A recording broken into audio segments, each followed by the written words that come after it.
अस्सलाम वालेकुम नाज़रीन, इमरान याकूब खान साहब और फैसल चौधरी साहब के साथ मैं हूं Samina Pasha. Programme view point में आपको खुशामदीद कहती हूं। सबसे बड़ी खबर आज की यही है कि अगले माली साल के लिए बजट पेश कर दिया गया है और इसमें जो मुख्तलिफ तजावीज़ हैं वो सामने आ चुकी हैं अब वज़ीर ख़जाना की तरफ से।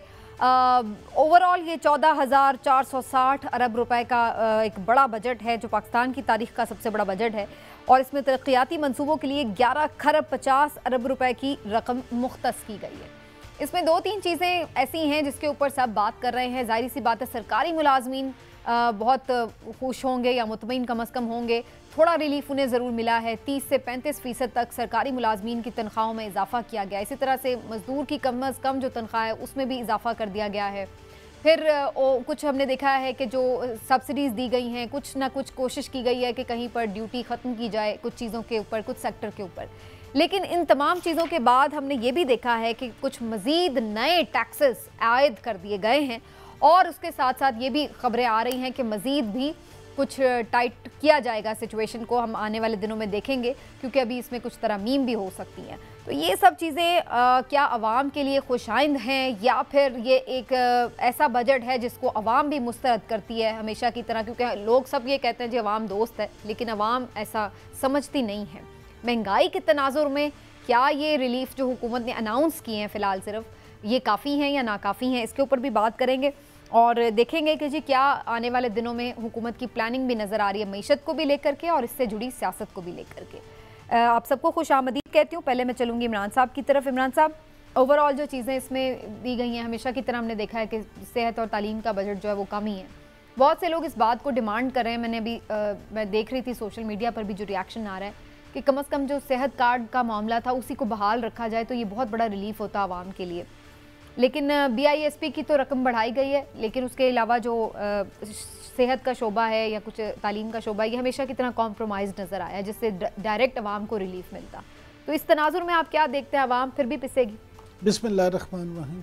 समीना, सीधी सी बात है कि आप मुझे आज तक पाकिस्तान जब से बना 1947 से लेके आज तक कोई एक बजट बता दें कि जो इस बजट के बाद इसी तरह से डिस्कशन ना होती और आवाम बड़े खुश हों कि वाह वाह वाह वाह क्या बजट आ गया, शानदार, हमारी मुश्किलें आसान हो गई। ये बजट सिर्फ अल्फाज का गोरख धंधा होता है। जानबूझ के हमारे जो बाबू हैं वो इस तरह का बजट बनाते हैं और वफाकी वज़ीर इस तरह का बजट पेश करते हैं कि आवाम को उसकी समझ ही ना आए, पता ही ना लगन दे कि ताड़े ना लो नहीं की है।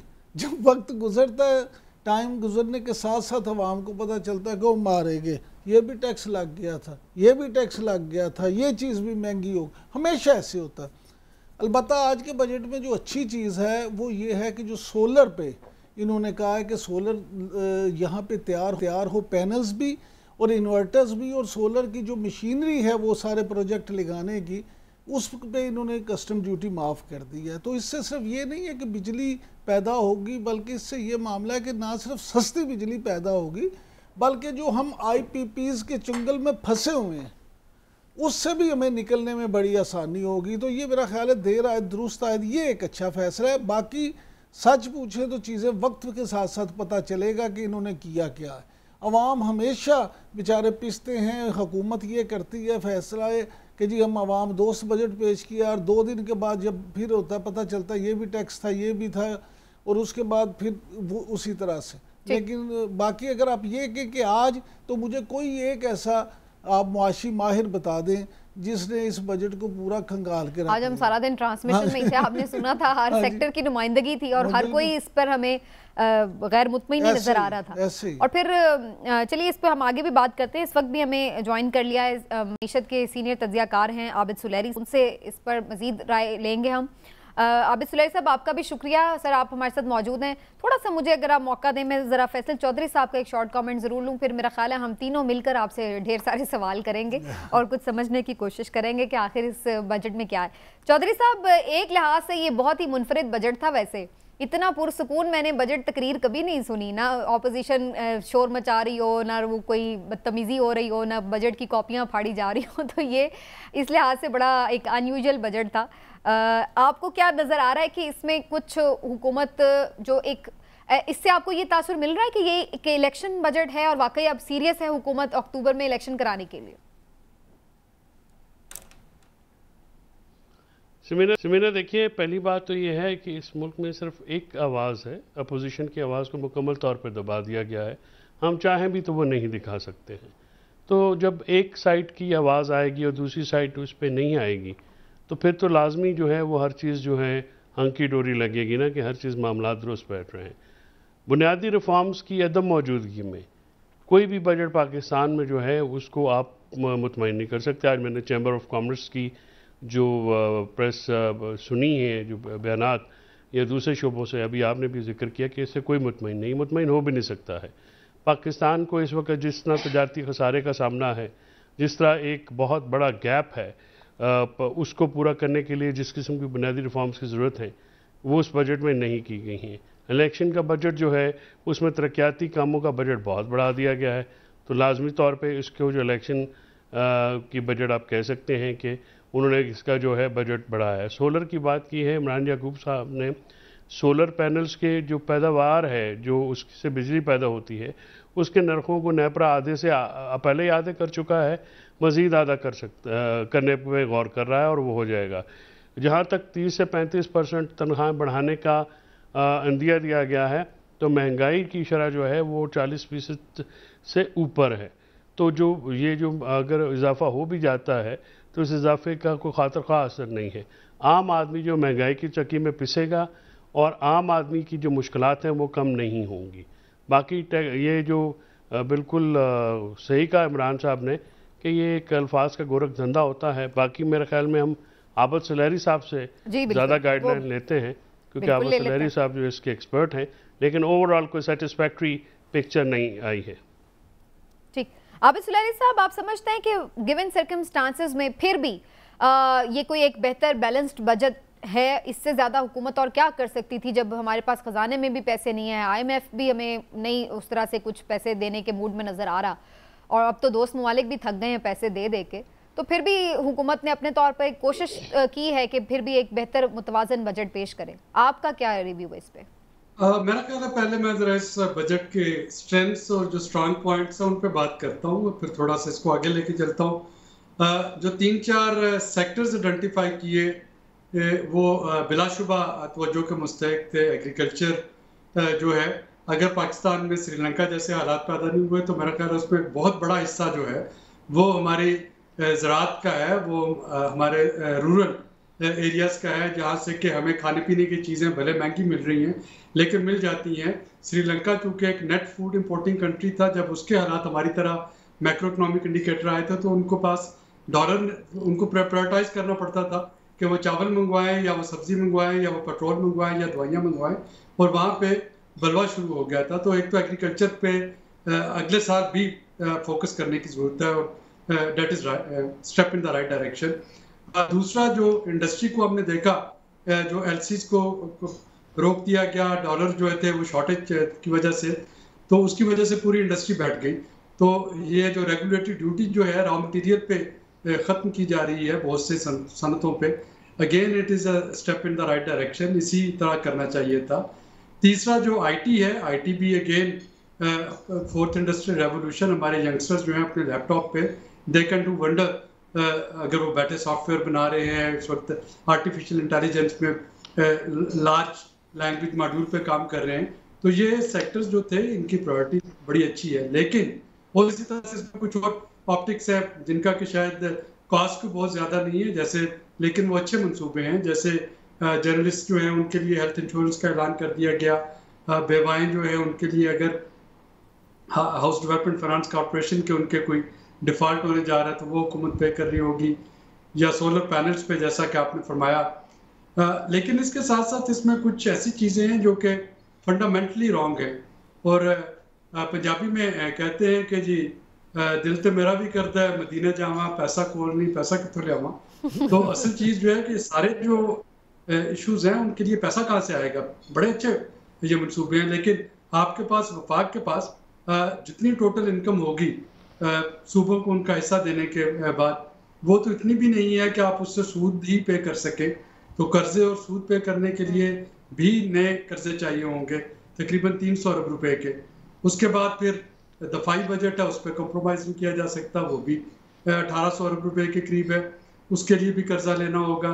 फिर तनख्वाहें और पेंशन है, वो भी आपने हुकूमत चलानी है तो देने हैं, उसके लिए भी कर्जा लेना है कुछ 1400 रुपये।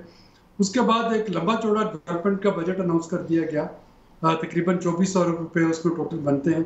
तो होता यह है कि सूद की अदायगी को कंप्रोमाइज़ नहीं कर सकते, वो लाजमी देना है। जो दफ़ा है उस पर कंप्रोमाइज़ नहीं हो सकता, वो लाजमी देना है। जो आपका डे टू डे एडमिनिस्ट्रेशन है, पेज एंड पेंशन, उस पर आप कंप्रोमाइज़ नहीं कर सकते, वो भी लाजमी होना है। तो डेवलपमेंट हमेशा कर्टेल हो जाती है और वो अनाउंस तो होती है लेकिन या उसकी एलोकेशन नहीं होती या फिर वो रिलीजेस नहीं होती। तो इस दफ़ा भी उसी तरह से कुछ होगा कि चूँकि ये फिस्कल डेफिसिट इतना बढ़ गया है कि इसके लिए अपने अखराजात कम करने पड़ेंगे। अच्छा, दूसरा इसमें कुछ अजम्पशंस हैं जो कि अनरियलिस्टिक है। बस इस बजट में ये कहा गया है कि कुछ 650 रुपये सूबे जो हैं वो अपना सरप्लस दे रहे होंगे वफाकी हुकूमत को, और ये सिर्फ मौजूदा हुकूमत नहीं, सारी हुकूमतें करती हैं, लेकिन सूबे कभी भी उस तरह से सरप्लस नहीं देते। फिर इसमें यह कहा गया है कि जी जो PSDP है, जो पब्लिक सेक्टर डेवलपमेंट प्रोग्राम, उसका एक होता है फॉरेन फंडेड कंपोनेंट कि जनाब ये कर्जा फॉरेन कर्जा या फॉरेन ग्रांट से हो रहा होगा। अब हम देख रहे हैं कि पिछले 1 साल से कोई भी हमारा दोस्त मुल्क, इवन जिनेवा प्लेजेस जो थी सैलाब के लिए, वो भी इसी वजह से अटकी हुई है कि जी IMF का लेटर ऑफ कंफर्ट होगा तो वो काम आगे बढ़ेगा। अब अगर आपके पास IMF का प्रोग्राम वो नहीं आता और मैं बताऊंगा कि वो क्यों मुश्किल में फंस जाएगा, तो जाहिर है कि ये फॉरेन फंडेड कंपोनेंट नहीं आएगा। फिलहाल साहब, मैं तो आपसे ये पूछने वाली थी कि आपको इस बजट को देख के लग रहा है कि हुकूमत ने बहुत सारे जो अपने स्कीम्स और प्लान्स बनाए हैं वो उस तखय्युलाती लोन के ऊपर ही बना लिए हैं, जो कि अभी मिलने की कोई फिलहाल उम्मीद भी नज़र नहीं आ रही है। तो क्या ऐसा है कि IMF से मिलने वाले पैसों को भी इसमें इंक्लूड किया गया है कि महसूलात वहाँ से भी होंगे और टैक्स भी होंगे, तो फिर हम मिल मिला के ही कर लेंगे? IMF का तो बड़ा थोड़ा सा कंपोनेंट होता है। जैसे वर्ल्ड बैंक है, वर्ल्ड बैंक के जो डॉलर थे 450 अरब रुपए का एक प्रोजेक्ट था जो कि डॉक्टर साहब ने कल भी अपनी प्रेस कॉन्फ्रेंस में बताया कि इस वजह से रुका हुआ है कि IMF का प्रोग्राम नहीं है। एशिया इंफ्रास्ट्रक्चर डेवलपमेंट बैंक का चाइना का, उससे कुछ 250 अरब रुपये आने थे, वो इसीलिए रुके हुए कि IMF का प्रोग्राम नहीं है। और ये सारी चीज़ें जो है, सॉरी, $450 मिलियन एंड $250 मिलियन। इसके अलावा जो एक और बहुत बड़ा ब्लंडर है इस बजट में, वो सूबों का जो डेवलपमेंट प्लान जो अप्रूव हुआ है। फॉर एग्जांपल पंजाब ने पिछले साल अपने तरक्याती मनसूबों पे 706 अरब रुपये खर्चे। अब इस साल जो प्लान अप्रूव हुआ है 4 महीने हुआ है 286 अरब रुपये का, यानी आप उसको 286 को 3 से मल्टीप्लाई करके देखें, क्योंकि ये 4 महीने का बजट है सिर्फ, तो ये तो आपके वफाकी PSDP से भी क्रॉस कर जाता है जो अभी पंजाब के लिए रखा गया है, यानी 706 अरब रुपये, और सॉरी इट्स 486, तो 486 रुपये 4 महीने के लिए। इसी तरह से KP का जो पिछले साल का पूरे साल का तरक्याती बजट और अब जो 4 महीने का रखा गया है केयर टेकर गवर्नमेंट के लिए जो अप्रूव हुआ है, अगर आप उसको मल्टीप्लाइड बाय 3 करें तो वो भी उसके पूरे साल से डबल हो जाता है। तो मेरा ख्याल है कि जैसे पिछले बजट में हुआ था मिफ्ता साहब के साथ, का IMF ने फौरन कुछ सवाल पूछ लिए थे कि ये रेवेन्यू कहाँ से आएगा, ये जो खर्चे आप कर रहे हैं। साहब, आपने बड़े रेलेवेंट पॉइंट उठाए हैं और अभी आपने खुद भी कहा कि कुछ मुश्किलात नजर आ रही हैं आपको IMF के साथ अग्रीमेंट में फर्दर, लेकिन अब मेरा इस पे सवाल है, हमेशा इस सवाल का जवाब हुकूमत की तरफ से तो यही होता है कि जी पिछली हुकूमत ने चूँकि उनके साथ मुआहदा ब्रीच किया तो इस वजह से वो हमें अब जो है दोबारा से एंगेज नहीं कर रहे, उस तरह से हमें ट्रस्ट नहीं कर रहे। तो अब पिछले 1.5 साल से तो ये हुकूमत ही उनके साथ नेगोशिएट कर रही है, तो अब इसकी जो जिम्मेदारी है क्या इस हुकूमत पे नहीं आएगी कि आप नई IMF को अभी तक कन्विंस कर सके, उनका ट्रस्ट बहाल नहीं कर सके? अभी तक ये बात चलेगी उनका ये आर्गूमेंट कि जी पिछली हुकूमत की वजह से अब भी नहीं मिल रहा हमें लोन? जी सर। देखिए, ये तो बहुत क्लियर है कि मौजूदा जो IMF का प्रोग्राम इसलिए स्ट्रक हुआ कि सियासी अदम इस्तेहकाम की वजह से। देखिए, जो मेजर चीज़ हुई वो क्या है कि जी चाइना, सऊदी अरब, UAE ने अपने रोल ओवर करने में इतनी देर लगा दी। पहले असेंबली के नो कॉन्फिडेंस के बाद ये समझ नहीं आ रही थी कि क्या फौरी तौर पे PDM क्विक इलेक्शन करवाएगी या वो अपनी टर्नओवर पूरी करेगी। उसके बाद फिर पंजाब में जो टग ऑफ वार चली हमजा शरीफ और परवेज इलाही के दरमियान, अगेन बार बार असेंबलियाँ बनना टूटना, हुकूमतें बनना टूटना, तो दोस्त ममालिक तो इस वेट में बैठे थे कि कोई मुस्तकिल वजीर आज़म पता चले कौन होगा अगले 2-3 साल, ताकि उसके साथ मामला तय किए जा सके। उनकी वजह से एक मेजर ड्रॉबैक आया। फिर दूसरा जो इसमें एक ड्रॉबैक आया IMF के साथ, वो रुपए की कीमत और अभी भी इंटरबैंक और जो ओपन मार्केट का जो डिफरेंस है 25-26 रुपए का पर डॉलर, वो एक मेजर हिंड्रेंस बनी हुई है। लेकिन जो चीज़ इस वक्त थोड़ी सी अक्सर लोगों को कंफ्यूज करेगी वो ये है कि 9 मई के साने के बाद PTI जो है वो तो टूट फूट का शिकार होगी। वो तो अब आप बहुत क्लियर है कि इलेक्शन में टफ टाइम नहीं दे पाएगी PDM को। अब अगली हुकूमत का अगर हम थोड़ी सी प्रोजेक्शन देखें इलेक्शन के बाद, तो बड़ा क्लियर होता नजर आ रहा है कि PDM के अंदर ही कोई जमात होगी, भले वो PM अलायंस में ही लग रहा है कि शायद हुकूमत बने, अगर इत्तेहादी हुकूमत इसी टाइप की जैसे अभी भी है, मजीद कुछ जो कि इस अलायंस को लीड कर रही होगी। अब ये ऐसी क्या जरूरत पेश आई कि अपने पाँव पे खुद कुल्हाड़ी मारी जाए। यानी इस वक्त अगर आप IMF के साथ पॉइंट ऑफ नो रिटर्न पे पहुंचते हैं तो कल को आप ही को मुंतखब होना है और आप ही को IMF के साथ दोबारा नेगोशिएशन स्टार्ट करने हैं, और वो नेगोशिएशन बहुत टफ होंगे। उन नेगोशिएशन में वो सारी चीज़ें जो कि इस प्रोग्राम में नहीं हो सकी वो प्रायर कंडीशन बन जाएगी। और मुझे तो ये लग रहा है कि ये बजट जो है, ये जैसे मौजूदा साल का बजट 3 दफ़ा रिवाइज हुआ है, ये जो आज बजट पेश हुआ है ये भी कम से कम 2 आप साथ रहिए सुलैरी साहब। मैं एक कमेंट जरा इमरान साहब से जरूर इस पे लूं। वैसे सुलैरी साहब की एक बात मुझे बड़ी रियलिस्टिक लगी, उन्होंने कहा अगले 2-3 साल कौन सा वजीर आजम आएगा। तो सुलैरी साहब को मालूम है कि जो भी हमारा वजीर आजम आता है वो बेचारा 2-3 सालों के बाद ही उसको छोड़ना ही पड़ता है। लेकिन बहरहाल इमरान साहब, आपको लग रहा है कि ये एक इलेक्शन बजट दिया है हुकूमत ने, और अब हुकूमत को भी इस बात का कुछ उम्मीद हो चली है कि अगली हुकूमत उनकी आ सकती है दोबारा, तो अब वो कुछ चीज़ों को उसी तर्ज के ऊपर प्लान कर रहे हैं? यस्मीना, मेरी राय इस पर थोड़ी सी मुख्तलिफ है। मैं ये तो नहीं कहता कि हुकूमत ने ये इलेक्शन बजट दिया। हुकूमत ज़रूर इलेक्शन बजट देती अगर उसके बस में होता। हालात माली तौर पे उस तरह के नहीं है कि वो उस तरह का इलेक्शन बजट दे सकते। उनकी मजबूरियाँ, फिर जैसे सुलैरी साहब भी कह रहे थे कि IMF के जो मसाइल हैं, जो उनकी शराइत हैं, उस वजह से वो पूरी तरह से इलेक्शन बजट नहीं दे पा रहे। लेकिन उनकी सारी तवज्जो इस जानिब है कि वो ये किस तरह से साबित कर सकें कि ये सारा किया धरा कि जो 4 साल थे उसका था, और वो तो मैशत उस वक्त तबाह हो गई थी और उसको हम अब ठीक कर रहे हैं। इसलिए अगर आप सोशल मीडिया की अभी जो बात कर रही थी तो देखें, नून लीग के लोगों की तरफ से एक ट्रेंड बनाया जा रहा है ट्विटर पे, बदहाली से खुशहाली का सफ़र। यानी वो इस बजट को इस तरह से पेश कर रहे हैं कि जैसे इस साल में ये बजट पेश करके शायद नून लीग की हुकूमत ने को बहुत बड़ा कारनामा कर लिया। ये उनकी अचीवमेंट है कि उन्होंने डिफ़ॉल्ट से बचा ली है, और डिफ़ॉल्ट से बचा के हम अब इस तरफ चल पड़े हैं कि जिसका आइंदा उसमें फ़ायदा होगा। देखें, मैं ज़ाती तौर पे ये समझता हूँ कि इस बजट से, जो आज बजट हुआ है, इलेक्शन पे कोई इम्पेक्ट नहीं ख़ास पड़ेगा।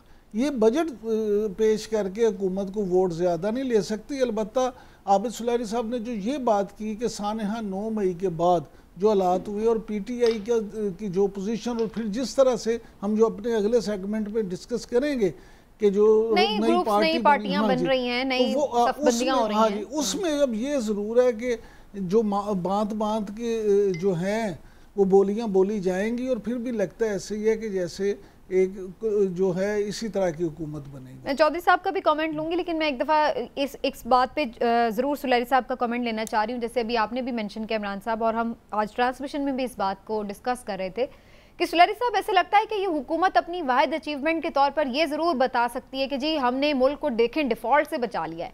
एक साल में हम बहुत अगर नहीं भी टारगेट्स अचीव कर सके जो हमने पिछले साल अहदाफ मुकर्रर किए थे, तो कम अज़ कम हमने डिफ़ॉल्ट नहीं होने दिया मुल्क को, हालांकि हमें IMF का पैकेज भी नहीं मिला।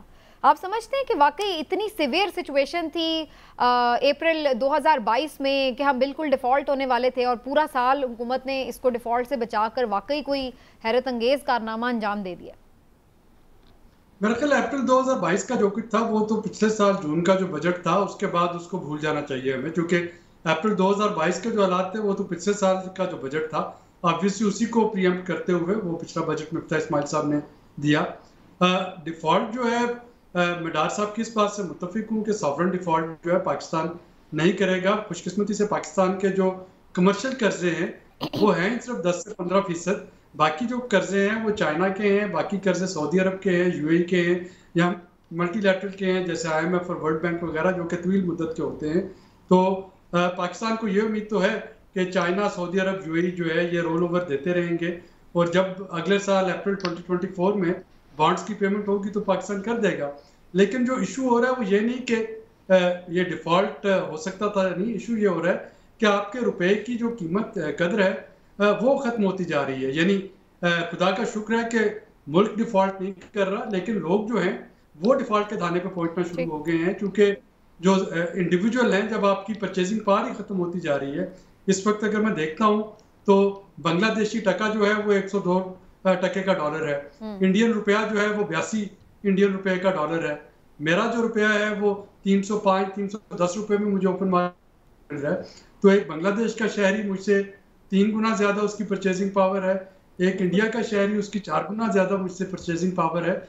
और ये सिलसिला उस वक्त तक नहीं रुकेगा रुपए की स्लाइड का जब तक आपके पास IMF का प्रोग्राम नहीं आता ताकि डॉलर्स का इनफ्लो आ सके। अच्छा सुलैरी साहब ये फरमाइएगा, आपने अभी ये जो फरमाया कि जी हुकूमत जो है, हमारा मुल्क तो बच गया है लेकिन लोग जो हैं डिफ़ॉल्ट की तरफ जा रहे हैं, लेकिन एक आम तासुर ये है कि आप यहाँ पे अगर रोड्स पे निकल जाएं तो गाड़ियाँ देखें, रेस्टोरेंट्स पे चले जाएं तो रश देखें। आम लोग ये समझते हैं और कहते हैं कि यहाँ पे हुकूमत गरीब है और आवाम अमीर है, शायद इसलिए भी हम डिफ़ॉल्ट नहीं कर पाए। तो इस पे आप क्या कहेंगे? क्या वाकई हमारी जो ग्रे इकॉनमी है वो कोई 50-60% है जिसकी वजह से ये सारे मामलात ऐसे हैं? देखिए, मैं दोबारा अपनी बात दोहराता हूँ कि हम सब अमीर होंगे, पूरा पाकिस्तान अमीर होगा, लेकिन रुपयों में अमीर है ना। हमारी जो ज़रूरियात हैं वो डॉलर्स में हैं। आपके पास इस वक्त स्टेट बैंक में 4 अरब डॉलर से कम के ज़खायर हैं। इसी जून में 3.5 अरब डॉलर जो है वो पेमेंट होनी है, जो कि बाद में हम एक्सपेक्ट कर रहे हैं कि रोल ओवर होकर वापस आ जाएगी चाइना से।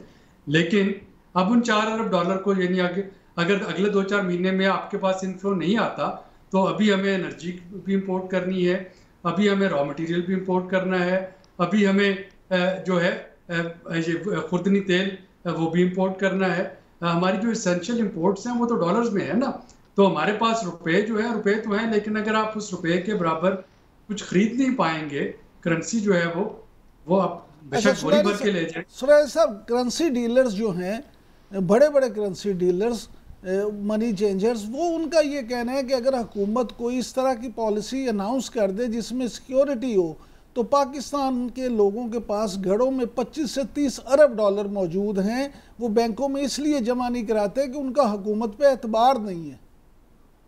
देखिए, एतबार से ज़्यादा वो जो करेंसी डीलर्स कहते हैं वो ये कहते हैं जी कि सोर्स ना पूछें।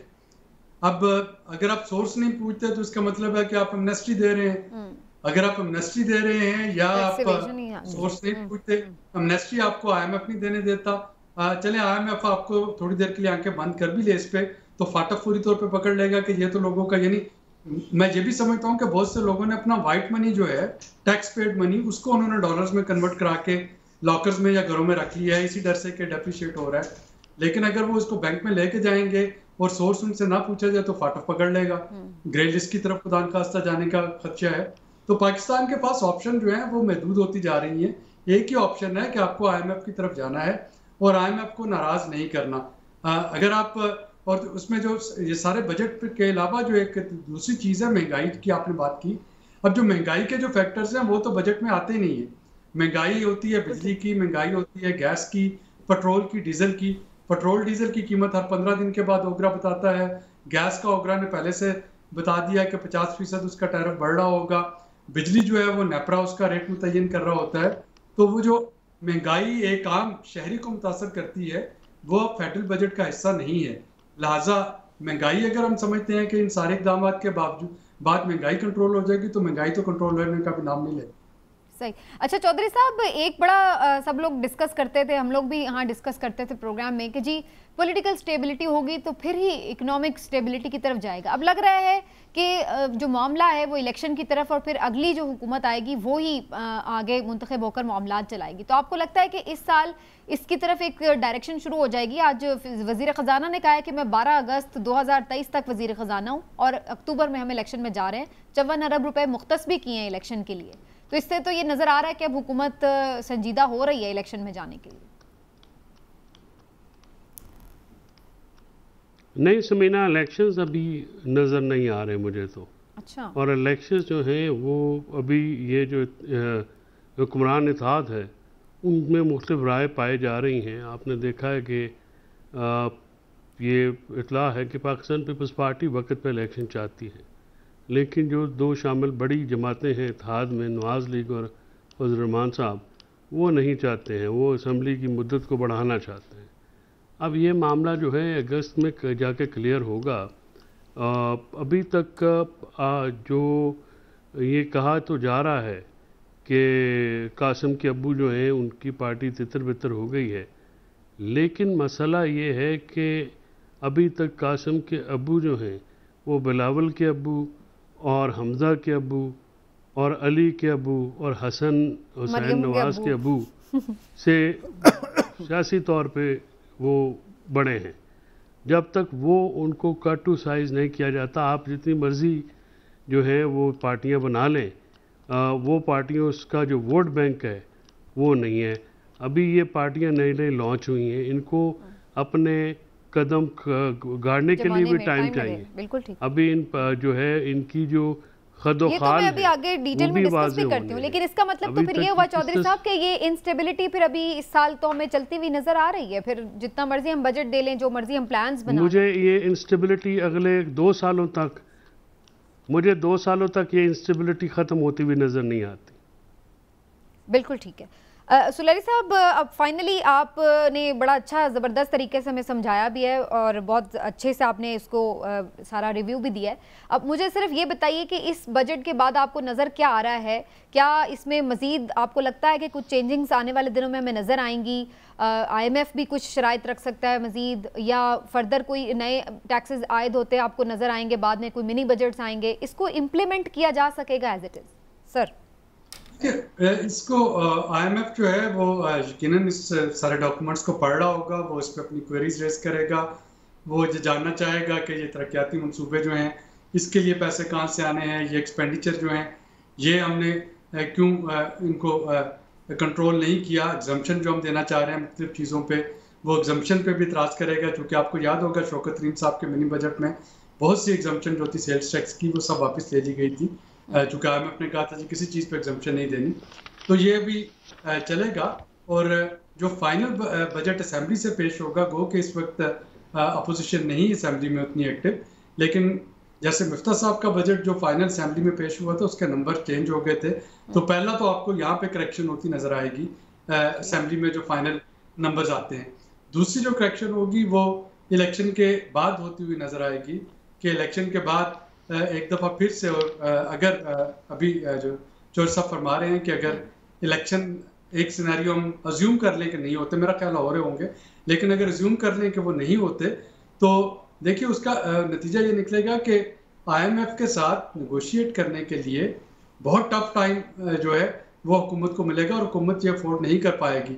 IMF जो है वो एक ख़ास लेवल के बाद जाके पाकिस्तान से नाउम्मीद होकर वापस चले जाएगी और वहाँ से फिर जो डिक्लाइन शुरू होगा उससे खुदा खास्ता वापसी मुश्किल हो जाएगी। तो अच्छा मेरा ख्याल है कि सुलैरी साहब ये फरमाइएगा कि अगर आप इस वक्त मुल्क के वज़ीर ख़जाना होते और आज ये बजट आप पेश करते, तो ऐसी क्या कोई ऐसी चीज़ है जो आज हुकूमत पेश नहीं कर सकी जो आप करते? मेरा नहीं ख्याल कि डार साहब ने कोई बुरा बजट बनाया। जो सियासी कंपल्शन है उनके तहत अगर मेरी जगह कोई भी वज़ीर ख़जाना होता तो इसी तरह का बजट पेश करता। मैं दोबारा कहता हूँ कि ये बजट जो है ये शाहिद खान अब्बासी साहब का जो 2018 का छठा बजट था वो एक प्योर इलेक्शन बजट था, ये उससे अभी भी बहुत बेहतर है। लेकिन ये बजट प्रैक्टिकल इसलिए नहीं है कि इसको इम्प्लीमेंट करने के लिए पैसे नहीं है, और जहाँ से पैसे मिलने हैं वहाँ पे फिलहाल हमारे ताल्लुकात ठीक नहीं हो रहे, और अगर ये ताल्लुकात ठीक नहीं होते जो कि नहीं, वो तो IMF को घास डालने को तैयार नहीं, और उन्होंने ये कहा है कि IMF अगर ना भी हो तो हम ये कर लेंगे, हम वो कर लेंगे। तो इसलिए जो एतमाद है उसकी क्या वजह है कि वो पल्ले पल्ले नहीं तेला ते कर दी मेला मेला, इसकी क्या वजह है? सर देखें ना कि वज़ीर आज़म जो हैं, वज़ीर आज़म खुद भी तो MD के साथ 2 दफ़ा इस महीने में बात कर चुके हैं। जो IMF के साथ पिछली वर्चुअल मीटिंग थी उसको आयशा घोष पाशा लीड कर रही थी, तारिक बाजवा और तारिक पाशा साहब जो थे वो उसमें बैठे थे, डार साहब कहीं बिजी थे वो उसमें नहीं बैठे थे। तो डार साहब की IMF से कोई ज़ाती दुश्मनी तो नहीं, ना IMF की डार साहब से कोई ज़ाती दुश्मनी है। असल चीज़ तो ये नंबर्स हैं, आप उन नंबर्स को ठीक कर लेते हैं या कन्विंस कर लेते हैं तो IMF ने भी तो अपनी दुकान चलानी है, वो कर्जा देता है तो उसका कारोबार चलता है। तो लेकिन इसका हमें अपना जो हाउस इन ऑर्डर है वो ज़रूर रखना होगा। अगर हम नहीं रखेंगे तो ये एक क्यूमुलेटिव लॉस होगा। मुआशरत को सियासत की नज़र होने से हमें बचाना होगा इसमें। सही। मुझे एक लास्ट क्वेश्चन आपसे करना है, फिर मैं ब्रेक की तरफ जाऊंगी। वैसे आपने जो बात की ना कि ये हकीकत पसंदाना अगर वही नहीं है फिर तो कागज़ पे तो हम जितना मर्जी अच्छा सर बना लें वैसे बजट, अगर पैसे ही नहीं है हमारे पास उसको मुकम्मल करने के, इम्प्लीमेंट करने के, तो फिर बाकी क्या रह जाता है। लेकिन मुझे शॉर्टली सिर्फ ये बताइएगा, आपको लगता है इस बजट के बाद कुछ ना कुछ इकोनॉमिक एक्टिविटी बहाल हो सकेगी मुल्क में? देखिए, कम से कम अगर ये जो इंडस्ट्री के लिए जो रॉ मटेरियल है उस पर रेगुलेटरी ड्यूटी अगर ख़त्म होती है तो और ये IMF का ही मुतालबा है कि इम्पोर्ट्स को नॉर्मलाइज किया जाए। आप इम्पोर्ट को रोक के अपने करंट अकाउंट डेफिसिट को पॉजिटिव प्रोजेक्ट नहीं कर सकते, तो कम से कम इंडस्ट्री जो है वो थोड़ी सी उसमें आपको हलचल नज़र आएगी। गो कि अगर रुपए की कीमत नहीं संभलती तो इस वक्त इम्पोर्टर या एक्सपोर्टर उनके लिए अपने ऑर्डर लेना या ऑर्डर देना एक बहुत बड़ा चैलेंज है कि आपको नहीं पता कि कल डॉलर का रेट क्या हो जाएगा। लेकिन थोड़ी सी उसमें हलचल जो है वो आनी शुरू हो जाएगी। इसी तरीके से अगर एग्रीकल्चर जो है वाक़तन उसमें कुछ काम सूबे, लेकिन एग्रीकल्चर क्योंकि सूबाई सब्जेक्ट है तो उसमें सूबों को ओनरशिप लेनी होगी, और अगर सूबे वाकई उसमें कुछ ओनरशिप लेते हैं तो शायद फार्मर जो है वो थोड़ा बेहतर कर सके। लेकिन एग्रीकल्चर में हमें याद रखना है कि एग्रीकल्चर में मौसम जो है वो की डिटर्मिनेंट है, उसमें पैसे डिटर्मिनेंट नहीं है कि खुदा न खास्ता जैसे हमने देखा पिछले साल की जो बारिशें थी उन्होंने पूरी कपास की फसल जो है उसका मलियामेट कर दिया। तो अगर आपका मानसून ठीक रहता है तो यकीनन एग्रीकल्चर जो है वो आपका फार्मर आपको उसका आउटपुट देगा, जिसकी वजह से थोड़ी सी अनाज की कीमतें भी कम हो सकती हैं।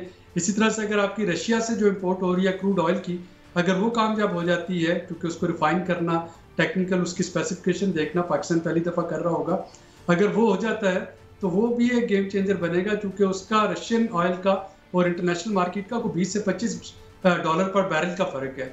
तो वहाँ पे हुकूमत के पास क्वेश्चन आएगा कि कंज्यूमर को थोड़ा सा रिलीफ दे सके, और उसमें PDL जो बढ़ाने का सोचा गया वो इसीलिए सोचा गया कि आधा रिलीफ कंज्यूमर को दे दिया जाए और आधा PDL में डाल दिया जाए। तो काफ़ी सारे इफ्स एंड बट्स हैं। Let's see how things unfold. Abid Suleh साहब, थैंक यू सो मच, आपने बहुत शुक्रिया, आपने बहुत अच्छे से हमें एक्सप्लेन किया बजट के हवाले से। इंशाल्लाह दोबारा भी आपको हम ज़हमत देते रहेंगे प्रोग्राम में। नाज़रीन, एक छोटा सा ब्रेक लेते हैं, ब्रेक से वापस आएंगे तो कुछ पॉलिटिकल एक्टिविटी की बात करेंगे। बड़ी ज़बरदस्त चेंजेस आई हैं हमें नज़र इस वीक में।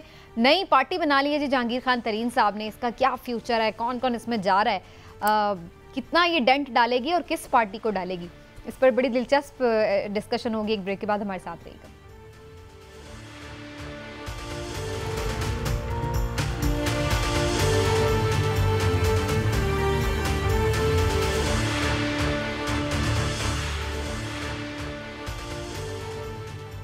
वेलकम बैक नाज़रीन। सियासत के मंजरनामे पर बड़ी दिलचस्प तब्दीलियां रूनुमा हुई हैं इस हफ्ते, और बड़े दिनों से जो एक खिचड़ी पक रही थी फाइनली वो तैयार होकर अब सामने आ चुकी है। जहांगीर खान तरीन साहब से मुलाकातों का सिलसिला जारी था बहुत से रहनुमाओं का, और PTI छोड़ के जाने वाले बहुत से रहनुमा पाकिस्तान तहरीक इंसाफ छोड़ने के बाद जहांगीर खान तरीन साहब को ज्वाइन कर चुके हैं, और उन्होंने एक बाकायदा पार्टी की अनाउंसमेंट भी कर दी है जिसका नाम इस्तेहकाम पाकिस्तान पार्टी रखा गया है। अलीम खान साहब हमें स्टेज पर नज़र आए प्रेस कॉन्फ्रेंस में, बहुत सारे दीगर रहनुमा, इमरान इस्माइल साहब, अली जैदी साहब नज़र आए, फिरदौस आशिक अवान साहिबा और आमिर क्यानी साहब, दीगर भी बहुत सारे लोग, ओन चौधरी साहब वहाँ पर मौजूद थे। और बताया जा रहा है कि 100 के करीब ऐसे लोग हैं मुख्तलिफ, चाहे यानी सूबाई असम्बली के साबिक लोग हों या जो कौमी असम्बली है उसके, लेकिन काफ़ी मेन जो लीडरशिप है वो हमें वहाँ पर नज़र आती है PTI की। तो अब सवाल ये पैदा होता है कि इस पार्टी का फ्यूचर क्या है, क्या इस पार्टी का कोई वोट बैंक है, इस पार्टी का मंशूर क्या है, नज़रिया क्या है, ये पार्टी किस पार्टी के वोटर को तोड़कर अपने साथ शामिल करेगी, क्या PMLN को डेंट पड़ेगा या पीपल्स पार्टी और PTI को। तो बहुत सारे सवालात हैं जो हम डिस्कशन का हिस्सा बनाएंगे। पहले मैं चलती हूँ चौधरी साहब की तरफ। चौधरी साहब, आपका जहांगीर खान तरीन साहब ने जो पार्टी का ऐलान किया है इसके बारे में आपको क्या नज़र आ रहा है? माजी में भी हमने देखा है पार्टीज़ बनती हैं और सामने आती हैं, लेकिन ज़रूरी नहीं कि ऐसी पार्टीज़ जिनको किंग्स पार्टी आमतौर पे लोग नाम दे देते हैं वो बहुत ज़्यादा देर सर्वाइव नहीं उस तरह से कर पाती। तो इस पार्टी का आपको क्या नज़र आ रहा है फ्यूचर? देखिए, जहांगीर खान तरीन जो हैं वो एक समझदार आदमी हैं, वो मामलात को कंट्रोल भी करते हैं, अच्छे प्लानर हैं। लेकिन अभी जो पार्टी उनकी बनी है ये बहुत ही इनिशियल स्टेज पे है। अभी जहांगीर साहब की जो अपनी नाअहली वाला मामला है उस पर बहुत बड़ा सवालिया निशान है, क्योंकि नॉर्मली पाकिस्तान या थर्ड वर्ल्ड में जो पार्टीज़ हैं वो लीडर के ऊपर चलती हैं। मतलब कल अगर जहांगीर तरीन साहब खुद वज़ीर आज़म नहीं बन पा रहे हैं इस वक्त तक या नहीं बन पाएंगे, तो बाकी फिर जो उनके साथ जाने वाले लोग हैं उनका मुस्तकबिल क्या होगा, इस पार्टी का प्रोग्राम क्या है। कल लॉन्च तो हुई है लेकिन जो प्रोग्राम है वो तफसीलन नहीं बताया जा सका। इस पार्टी का बयानिया क्या होगा। देखिए, इस पार्टी को कासिम के अब्बू या चेयरमैन पीटीआई के अलावा मियां मोहम्मद नवाज शरीफ, आसिफ जरदारी और दूसरे जो बड़े सेटल्ड कद्दावर शख्सियात हैं, ये उनसे भी मामला करना पड़ेगा। उन मामलात को कैसे करना है उस पर भी एक बहुत बड़ा सवालिया निशान है। तो अभी ये पार्टी लॉन्च हुई ज़रूर है, जो इसमें लोग भी पीटीआई से आए हैं, मेजॉरिटी जो लोग हैं यानी जो शहरी इलाकों से ताल्लुक़ रखने वाले लोग हैं, उनका तो अपना हल्का भी शायद इतना कोई महफूज नहीं है और वो पीटीआई के टिकट के ऊपर बन के आए थे। तो अब वो मामला दोबारा हो सकेगा, इस पे अभी बहुत बड़ा सवालिया निशान है। इसको आगे जाके ये पार्टी जो है ये क्या अट्रैक्शन देती है पब्लिक को, वो अभी बहुत बड़ा सवालिया निशान है। तो अभी क्योंकि अभी शुरू हुई है, अभी इसको देखते हैं कि 2-4-8 हफ्ते में ठीक होगा ये कहाँ पे क्या पहुँचते हैं और क्या। अच्छा इमरान साहब, ये फरमाइएगा कि बहुत सारे लोग तो हमें नज़र आए, अगरचे कुछ लोग इनमें से ऐसे थे जो सियासत कोई खैरबाद कह गए थे जब उन्होंने प्रेस कॉन्फ्रेंसेस की और कहा कि हम तो ब्रेक ले रहे हैं, हम अभी सियासत ही छोड़ रहे हैं, कुछ न तो ये तक का। लेकिन वो एक आध हफ्ते 10-1 दिन में ही हमें दोबारा सियासी तौर पर एक्टिव नज़र आए। चलिए एक्टिव हो भी गए, लेकिन मैं ये नोट कर रही थी कि इस प्रेस कॉन्फ्रेंस के दौरान आप नई पार्टी लॉन्च कर रहे हो तो एक जोश होता है, जज्बा होता है, वलवला होता है, लेकिन ये तो मुझे चेहरे बड़े उदास लग रहे थे। तो इस उदासी की क्या वजह थी? अच्छा, मैं आपसे अर्ज़ करूं, बात ये नहीं है कि उदास थे या नहीं। मेरे नज़दीक इससे अहम बात ये है कि अलग पार्टी बनी क्यों। उसकी बुनियादी वजह यह है कि मैं आपको ये बता दूं कि ये पार्टी अलग नहीं बननी थी। इस मामले में मुस्लिम लीग नून के साथ इनके जो मामलात चल रहे थे, जहांगीर तरीन साहब की जो मुलाकातें हुई और इवन अलीम खान साहब और जहांगीर तरीन साहब के लंदन में नवाज शरीफ साहब से जितनी दफ़ा टेलीफोन पर गुफ्तगू हुई, तो पहले तो गए भी थे खुद में। नहीं, अब मैं आपको फ़ौरन ये जो बता रहा हूँ, तो पहली कोशिश ये थी सारे मामले में कि ये लोग मुस्लिम लीग नून में सारे शामिल हो जाए। अब मुस्लिम लीग नून का ये मामला था, हमारे वाकफान हाल का ये कहना है कि उस वक्त फिर मुस्लिम लीग नून की जो कोर कमेटी थी उन्होंने इस पर जो बात की, तो उनका ख्याल था कि जो पंजाब में ज़िमनी इलेक्शन हुए थे सूबाई असम्बली 17 जुलाई के, हाँ जी, उसमें उनकी शिकस्त की बुनियादी वजह ये थी कि उनके वोटर्स ने उन लोगों को कबूल ही नहीं किया था जो पीटीआई के लोग थे और मुस्लिम लीग नून ने उनको टिकट दे दिया था। उनका ये कहना था कि अगर मुस्लिम लीग नून के अपने लोग उस इलेक्शन में खड़े होते तो शायद उनको इतनी शिकस्त ना होती, वो इतनी सीटें ना हारते। लिहाजा मुस्लिम लीग नून ने वाज़े तौर पे इनसे ये कह दिया कि हम आपके इतने बंदों को, जितने आप बंदे इसमें ला रहे हैं, हम उनके 60, 70 या 100 बंदों को हम टिकट नहीं दे सकते। हमारे पास कैटेगोरिकली सिर्फ 17 हल्के ऐसे हैं जिनमें हम आपको टिकट दे सकते हैं, 17 हल्के कौमी असम्बली के जिनमें हम आपको टिकट दे सकते हैं, और इसी रेशो से हम पंजाब में देखेंगे कि हम किस में करें। लेकिन ये बात जहांगीर खान तरीन साहब को सूट नहीं करती थी। उसकी बुनियादी वजह ये है कि जो लोग उनके साथ शामिल हो रहे हैं उनमें से वो किस तरह से ये सिर्फ कि अगर वो 100 बंदों को शामिल करके पार्टी बना रहे हैं और वो 17 पे मान जाएं, तो ये तो फिर मामला था कि सर मिटाते ही ओले पड़े। वो देख नहीं, लेकिन अब इससे तो क्या पीएमएलएन को नुकसान नहीं होगा? जाहिर सी बात है, बहुत सारे ऐसे लोग इसमें शामिल हो सकते हैं जो पीएमएलएन का वोट तोड़ेंगे। नहीं, अब वो सुने, अब क्या होगा। अब अगली बात ये है कि इनकी ये प्रिंसिपली ये एग्री कर गए हैं कि ये सीट एडजस्टमेंट होगी। पाकिस्तान मुस्लिम लीग नून और ये इस्तेहकाम पाकिस्तान पार्टी और काफ लीग, ये तीनों जो हैं ये सीट एडजस्टमेंट करेंगे। कुछ लोग जो हैं वो ये कोशिश कर रहे हैं कि पाकिस्तान पीपल्स पार्टी जो है, जरदारी साहब की ये कोशिश है कि जरदारी साहब काफ लीग और इनके साथ सीट एडजस्टमेंट करके, क्योंकि जरदारी साहब अगर ये 100 बंदों को टिकट देते हैं अपना इस्तेकाम वाले, तो क्या वो 100 बंदों पे PMLN अपने लोग ही नहीं खड़े करेगी? तो क्या सीट अब यही तो मैं अर्ज कर रहा हूँ कि इस वक्त अभी फौरी तौर पे ये था, लेकिन जब इलेक्शन होना है, जिस वक्त तक इलेक्शन होगा तो उस वक्त तक बहुत सारे मामलात और हो जाती हैं, तब्दीलियाँ हो जाती हैं। अभी फौरी तौर पे सबको साथ लेना ज़रूरी था। और दूसरी बात यह है कि सियासतदान कभी रिटायर्ड नहीं होता। जितने भी सियासतदान ये थे जिन्होंने बरमला ये कहा, अगरचे ये कहा कि जी हम सियासत से ब्रेक ले रहे हैं ये, लेकिन उन्होंने कर दी तो सियासत ही है ना, लिहाजा नहीं तो वो खुश आते हैं ना, उदास क्यों लग रहे थे? वो कहते हैं क्यों उदास फिरते हो सर्दियों की शामों में, इस तरह तो होता है इस तरह के कामों में। चौधरी साहब, शुएब बिन नज़ीर साहब का जो शेर है ना, इसके पीछे पूरी एक कहानी है और वो बहुत कहानियां हमें नजर आ रही हैं। चौधरी साहब, कोई आपको खबर है अंदर की कि क्या ये तो बहुत सारे लोग कहते थे कि शायद बहुत खुशी से लोगों ने नहीं भी छोड़ी हो PTI, बहुत सी सऊबतें भी बर्दाश्त हुई, लेकिन दूसरी तरफ इस बात पर भी क्या कोई किसी ने सिग्नल दिया था कि इधर ही जाना है लाजमी? चौधरी साहब, देखिए ये तो इन्फॉर्मेशन वही लोग दे सकते हैं जो जहाँ पे वो शामिल थे, और ये बात जो मायूसी वाली जो है, क्योंकि उसमें आप ये अंदिया बिल्कुल ज़रूर समझें, बिकॉज मुस्तकबिल पे तारीख है ना, कुछ समझ में नहीं है कि ये क्या होगा इसका अभी तक, क्योंकि वाज़े कोई मामला आगे चला नहीं है। ये बड़ी कन्फ्यूजन है, बड़ी हेजी सिचुएशन है। इस सिचुएशन को कौन जो है वो खुशी से अपनाएगा? देखिए ना, अगर आप लेकिन चौधरी साहब जो ये बात है, लेकिन चौधरी साहब एक ये भी तो चौधरी साहब ये भी तो बात है। नहीं, मैं उदास की बात नहीं कर रहा हूँ, मैं तो आपको जनरल एक पॉलिटिकल पर्सपेक्टिव बात कर रहा हूँ। उदासी की बात तो आप उनसे पूछेंगे जिनसे उदास है। नहीं, अच्छा चौधरी साहब, एक बात ये, एक वजह ये भी तो हो सकती है ना कि बहुत सारे लोग इसलिए भी हो गए कि ये ट्रेन भी मिस ना हो जाए। हम एक पार्टी पहले छोड़ चुके हैं, अब दूसरी पार्टी भी में शामिल ना हो तो सियासत कहाँ करेंगे? देखिए अभी मौसम गर्म है जी, और गर्म मौसम में जो है वो मामलात कुछ और होते हैं।